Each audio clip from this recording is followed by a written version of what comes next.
Prayer is an amazing thing. It's a direct line to God and is accessible 24/7. Now, I don't know about you, but I think it's an amazing thing that we can intercede for others and pray in their behalf. I know that my granny was praying for me for years before I became a Christian. And often in people's faith stories, there's a prayer warrior hidden behind closed doors, praying fervently for the salvation of a friend or family member. When I came to university, I found out that all of the churches across the city were praying and interceding for me before I even came to university.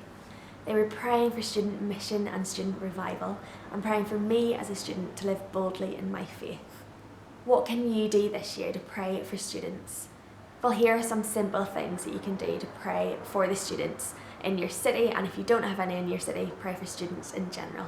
So number one, if you do live in a university city, then why not prayer walk and consecrate the land as holy ground?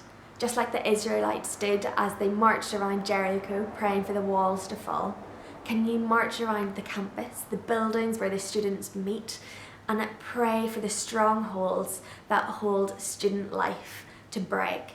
Can you do that? Can you walk around and pray for the campus? If you don't live in a university city, why not write down a name of a student that you might know, a friend or a family member, friend of a friend, a neighbour, whoever it may be. Write down their name and stick it somewhere where you'll walk by every day. And when you walk by it, commit to praying for that student, praying for prophecy, for encouragement for them, and message them if you get any words of wisdom from God. And if you don't know any students going to university either, or at university, then what you can do is pray. Students are yearning for prayer and to be prayed for. Whether you know any or not, they want your prayers.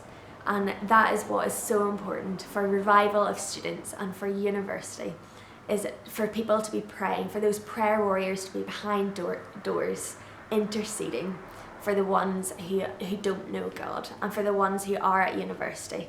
The culture of university is so hard, and having you guys praying and interceding for students is such an important thing. So those are just some simple tips in how you can pray for students, but there's so many more ways you can do it.